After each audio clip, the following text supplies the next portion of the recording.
वृंदावन की रहस्यमयी वो जगह जहाँ एक दूसरे से लिपटे पेड़ रात में करने लगते हैं महारास। वृंदावन का निधिवन वह स्थान है जहाँ भगवान श्री कृष्ण ने 16,108 गोपियों के साथ महारास किया था। कहा जाता है कि आज भी स्वयं भगवान श्री कृष्ण राधा सहित गोपियों के साथ महारास करते हैं।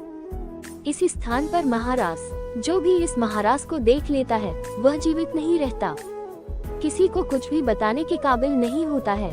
पागल या इस महारास को देखने की कीमत चुकता है अपनी जान देकर। मथुरा, कहा जाता है कि निधिवन में आज भी भगवान श्री कृष्ण गोपियों के साथ महारास करते हैं। महारास का वर्णन कई वेदों और पुराणों में देखने को मिलता है।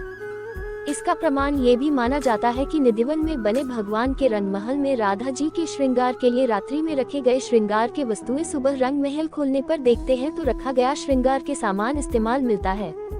शयन शैया की चादर ऐसी बड़ी ही लगती है जैसे कोई इस पर आकर आराम करके गया हो, और पीने के लिए रखा हुआ पानी लोटे में कम या बिल्कुल नहीं मिलता है। रंगमहल वही स्थान है जहां भगवान महारस के बाद अपनी थकान मिटने के लिए राधा रानी के साथ आराम किया करते थे। निधिवन में जितने भी पेड़ हैं वे एक दूसरे से इस तरह लिपटे हुए हैं मानो एक दूसरे को परस्पर अपनी बाहों में लिए हुए हो। कहा जाता है कि रात्रि में यही पेड़ कृष्ण और गोपियों का रूप धारण करते हैं और महारास करते हैं। निधिवन में आज भी भगवान के जगह जगह चरण चिन्ह देखने को मिलते हैं। निधिवन में पूरे देश विदेश का केवल ऐसा मंदिर है जहां राधा जी को बांसुरी बजाते हुए दिखाया है।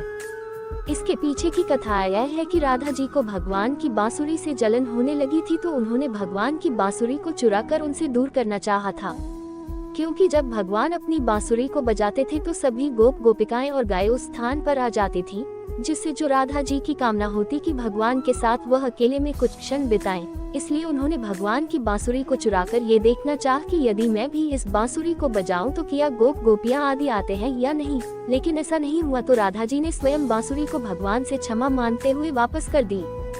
भगवान श्री कृष्ण रात्रि के समय आकर महारास करते हैं। यहाँ भक्तों द्वारा इस वन में स्वयं साफ सफाई करते हैं, झाड़ू लगाते हैं। भक्तों का मानना है कि जब रात्रि में भगवान यहाँ आकर महारास करे तो उनके पैरों में कहीं कांटे या कंकड़ न लग जाएं, इसलिए इस वन की सफाई करते हैं। इस महारास को अभी तक किसी ने नहीं देखा है और यदि किसी ने देखने की कोशिश की तो वह इस काबिल नहीं रहा कि वह किसी को इसके बारे में बता सके। इस महारास को देखने वाला पागल हो जाता है या फिर इस महारास को देखने के बाद मर जाता है। यही कारण है कि इस वन के आसपास बने मकानों के खिड़की महारास देखने के लिए बनाई गई थी, लेकिन इसके परिणाम भयानक होने के कारण उन खिड़कियों को बंद करा दिया।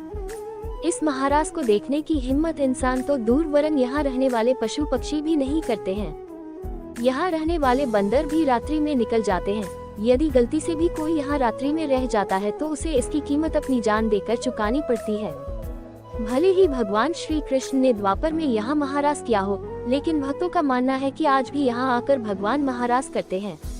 यही कारण है कि देश विदेश से भक्त यहाँ आकर भगवान की लीलाओं का आनंद लेते हैं और भगवान की भक्ति में झूमकर नाचते गाते हैं। अगर आपको मेरी यह कहानी अच्छी लगी हो तो प्लीज मेरे चैनल को सब्सक्राइब, लाइक और शेयर कर देना और बेल आइकन